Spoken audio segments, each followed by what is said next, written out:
गड़बड़ मत बस, ठीक है ठीक है ठीक है, दिख रहा है ऑन होगा, ठीक है ओके। तो मैं आप लोगों को सबसे पहले ये डिस्कस करना चाहता हूं कि क्लास 12 का आपका इंग्लिश का सिलेबस क्या है। देखिए जानना तो जरूरी होता है ना पहले ही कि हमको पढ़ना है, मगर कितना पढ़ना है। क्लास 12 में ये जो माइंड एस्केप है इसी में आप लोगों को, अच्छा हाँ, केवल क्लास 12 में यही बुक पढ़ना है, हम लोगों को पढ़ना है। इसमें आप लोग कंटेंट्स में जाइए तो मैं थोड़ा सा और डिटेल्स में कर पाऊंगा। ये कंटेंट्स जरा निकालिए आप लोग, ठीक है ना, ओके। तो 20 मार्क्स का प्रोजेक्ट रहेगा और 80 मार्क्स का क्या रहेगा, रिटेन मार्क्स रहेगा।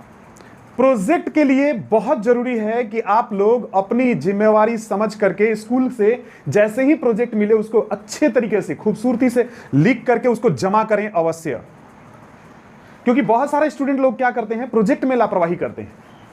याद रखिए उस पर भी मार्क्स मिलता है, और वो जो मार्क्स होता है, देखिए कभी कभी हम ही लोग कॉपी चेक करते हैं, जैसे एक स्टूडेंट का 72 मार्क्स आया, 72, और रिटर्न में आ गया 72।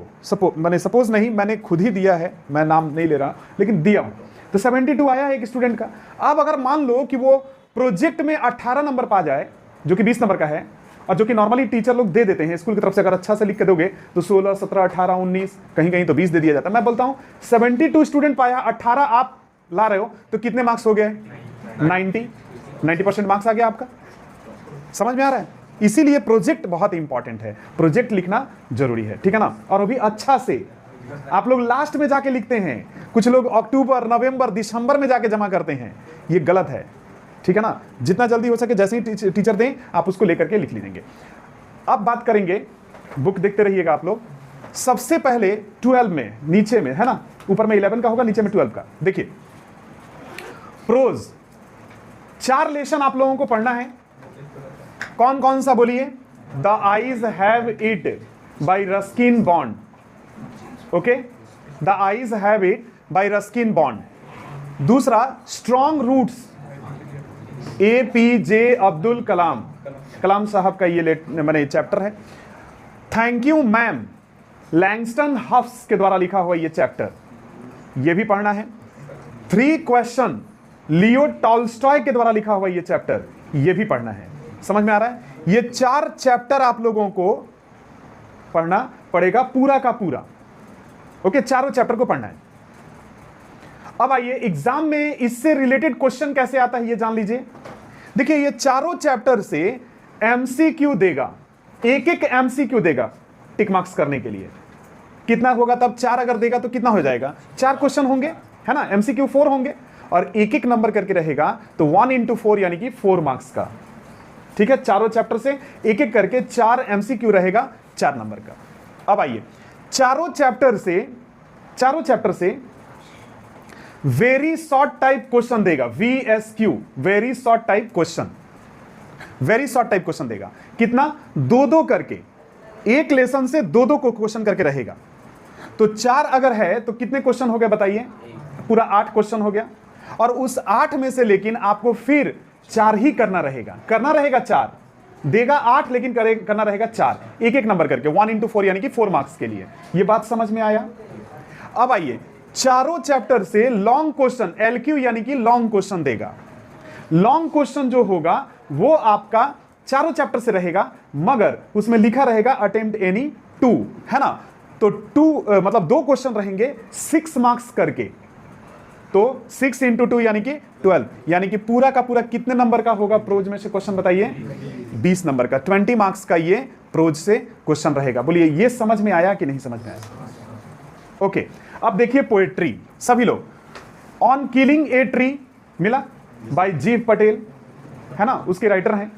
अच्छा, asleep in the valley, Arthur Rimbaud उसके राइटर हैं। Shall I compare thee to a summer's day, इसके राइटर विलियम शेक्सपियर हैं। और the poetry of earth, John Keats के द्वारा लिखा हुआ ये चैप्टर।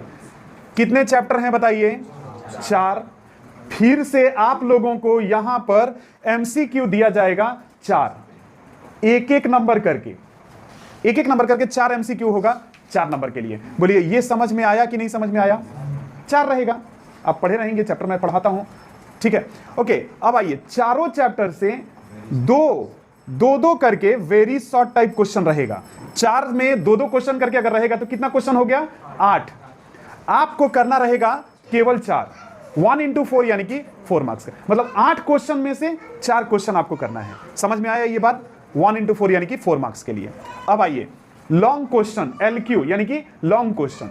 चारों चैप्टर से 4 लॉन्ग क्वेश्चन देगा, 4 एक एक करके, ठीक है। और आपको करना रहेगा एनी 2, कोई 2 करना रहेगा, जो आपको आसान लगेगा वही आप करेंगे। 2 नंबर का 6 नंबर करके, 6 नंबर करके कैरिंग रहेगा, वो 2 into 6 यानी कि 12 मार्क्स का, 20 मार्क्स का ये रहेगा। बोलो ये समझ में आया कि नहीं समझ में आया?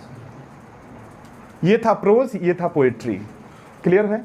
यहां तक क्लियर है? चैप्टर भी दिखा रहा हूं आप लोगों को। अब अगला चैप्टर है ड्रामा या 1 act प्ले। 1 act प्ले, नाम है द प्रपोजल।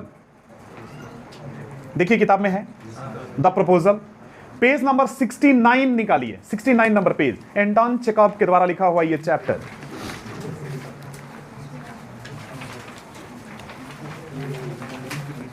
$69 पेज नंबर मिला, द प्रपोजल 69 पेज नंबर, ठीक है। वो चैप्टर मिल गया आप लोगों को, 69 वाला द प्रपोजल। अब आप लोग जरा उसको चेक कीजिए कहां तक वो है, बढ़ते रहिए।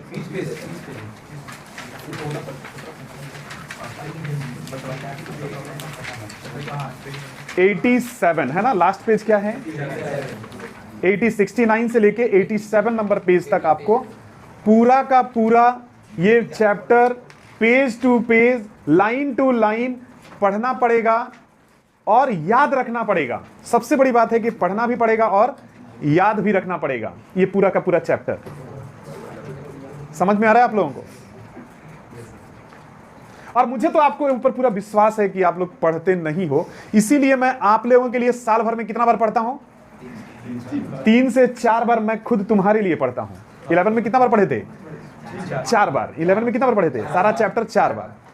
12 में भी मुझे तुम्हारे ऊपर इतना विश्वास है कि तुम श्योर है कि 11 में 12 में भी नहीं पढ़ोगे। मैं अपने तरफ से 2-4 बार मैं खुद पढ़ूंगा आप लोगों के लिए। बात समझ में आ रहा है?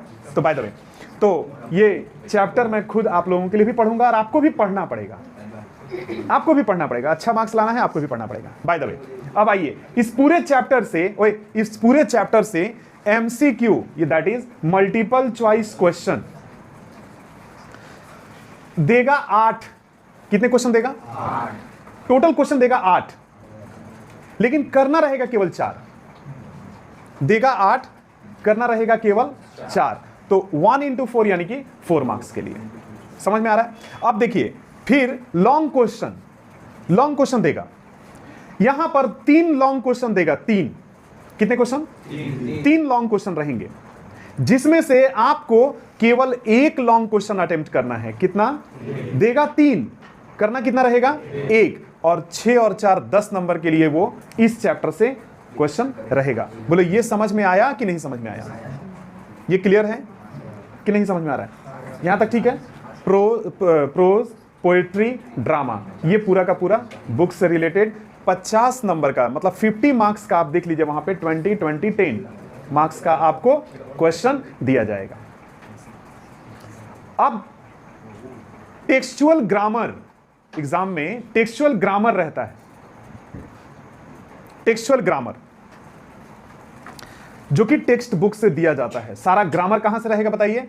आपके इसी किताब से दिया रहेगा ग्रामर, चेंज करने के लिए, ठीक है ना। और वो तीन पार्ट में करके देता है, डू एज डायरेक्टेड के सेंस में ABC 3 पार्ट करके देता है। ए पार्ट में क्या रहता है? डू एज डायरेक्टेड में रहता है वॉइस चेंज करना, नरेशन, डिग्रीज, है ना, सिंपल कॉम्प्लेक्स कंपाउंड, क्लॉजेज, है ना, ज्वाइनिंग, स्प्लिटिंग, सब कुछ।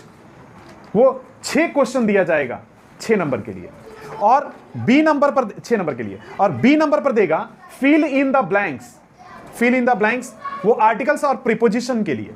आर्टिकल प्रीपोजिशन क्या करेगा? किताब का एक लाइनिंग उठा करके देगा, उसमें से इन, टू, फॉर, ऑफ ये सब हटा दिया जाएगा, और आपको क्या करना पड़ेगा? किताब वाला ही आपको फिलअप करना पड़ेगा। बस समझ में आ रहा है? जो किताब में लिखा रहता है इन, टू, फॉर, ऑफ, वो आपको फिलअप करना पड़ेगा। कितने मार्क्स के लिए? 3 मार्क्स के लिए। बोलो समझ में आ रहा है? एक और क्वेश्चन रहता है करेक्ट एरर करके, किताब से एक लाइनिंग उठा के देगा और उसमें किसी वर्ड को 3 तरह के फॉर्म में देगा, 3 तरह के फॉर्म में। एक होगा आपके किताब के मुताबिक एक ही वर्ड रहेगा, उसी को आपको टिक करना रहेगा, बाकी 2 वर्ड जो होगा वो रॉन्ग रहेगा, वहां के हिसाब से वो रॉन्ग रहेगा, तो उसको हम लोग टिक करेंगे और 1 नंबर उसके लिए हम लोगों को मिलेगा। 6, 3 and 1 मिला करके 10 मार्क्स का ये टेक्सचुअल ग्रामर करके क्वेश्चन रहेगा। बोलो ये समझ में आया कि नहीं समझ में आया?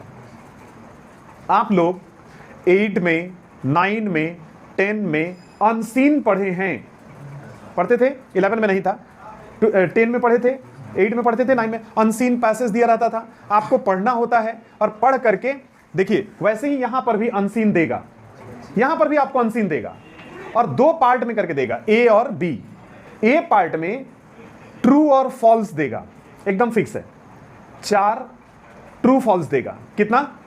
4 ट्रू फॉल्स करके देगा, बस समझ में आ रहा है। और वो एक नंबर करके रहेगा 4 नंबर का। हाँ, 10 में आपको ट्रू लिख करके उसका सपोर्टिंग स्टेटमेंट लिखना होता था, फॉल्स लिख करके सपोर्टिंग स्टेटमेंट लिखना होता था। इसमें वो बात नहीं है, आपको सिर्फ ट्रू लिखना है, फॉल्स लिखना है, उसी पर आपको एक नंबर करके मिलेगा। बस समझ में आ गया? यहां सपोर्टिंग स्टेटमेंट नहीं लिखना है आपको। और फिर उसी अनसीन पैसेज में से आपको 3 क्वेश्चन देगा, 2 नंबर करके, 2 into 3 यानी कि 6 मार्क्स का आपको क्या दिया जाएगा? क्वेश्चन रहेगा, और वो 6 और 4 10 नंबर का अनसीन पैसेज में से क्वेश्चन रहेगा। बोलो समझ में आया कि नहीं समझ में आया? यहां तक ठीक है? 6, 4 10 नंबर का अनसीन पैसेज में से क्वेश्चन रहेगा। क्लियर? अब लास्ट राइटिंग स्किल जिसको कहते हैं, राइटिंग स्किल, जिसमें लेटर राइटिंग रहेगा। लेटर राइटिंग जिसमें हम लोग फॉर्मल लेटर को पढ़ेंगे और बिजनेस लेटर को पढ़ेंगे, ठीक है? इसमें पर्सनल लेटर नहीं रहता है, मतलब brother, father, mother, sister, friend, इस तरह का कोई लेटर अब आपको नहीं आएगा। आपको ऑफिशियल जितने भी लेटर्स हैं वो आएंगे और बिजनेस रिलेटेड लेटर राइटिंग करने को देगा ही देगा, मतलब लेटर आपको देगा ही देगा, ठीक है? लेटर देगा और या रिपोर्ट राइटिंग देगा। क्या देगा? रिपोर्ट राइटिंग लिखने के लिए। रिपोर्ट याद है, क्लास 10 में आप लोगों ने रिपोर्ट राइटिंग पढ़ा होगा, क्लास 10 में पढ़ाई किया गया है रिपोर्ट राइटिंग, वो देगा। और प्रेसीज राइटिंग देगा। ये एक नया टॉपिक है, प्रेसीज। जब पढ़ाएंगे आपको ठीक समझ में आ जाएगा, जब प्रेसीज पढ़ाएंगे ना तो समझ में आ जाएगा। तो लेटर, रिपोर्ट और प्रेसीज, और आप बीच में देखिए और करके लिखा हुआ है। दरअसल इन तीनों में से कोई एक करना है, तीनों में से एक करना है।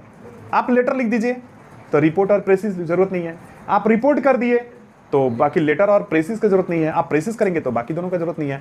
और ये रहेगा 10 नंबर के लिए। कितने मार्क्स के लिए? 10 मार्क्स के लिए। और इस तरह से पूरा का पूरा पेपर जो है ना 80 मार्क्स का इस तरह से डिवाइड किया गया है आप लोगों का क्लास 12 का इंग्लिश को। बोलो कहाँ नहीं समझ में आया? मैं इतना कहता हूं कि जब हम लोग इसको पूरी तरह से पढ़ेंगे, प्रैक्टिस करेंगे, 2-4 बार जो मैं साल भर में पढ़ाऊंगा, और जब प्रैक्टिस करेंगे तो ऑटोमेटिकली आपको पूरा का पूरा, और हाँ, कम से कम 3 टेस्ट पेपर्स मैं आप लोगों को सॉल्व करवाऊंगा, जैसा कि 11 में हुआ था, है ना? कम से कम 3 में एक एबीटीए में, एक एबीटीए में सोच लो, एक एबीटीए में 30 पेपर होता है, 30 पेपर्स, तो 3 एबीटीए सॉल्व कराएंगे, मतलब कितने पेपर्स होंगे? 90 पेपर्स मैं आप लोगों को सॉल्व करवाऊंगा। अब समझ में आया? तो ऑटोमेटिकली जो भी पढ़े रहोगे वो सब उसी में से ही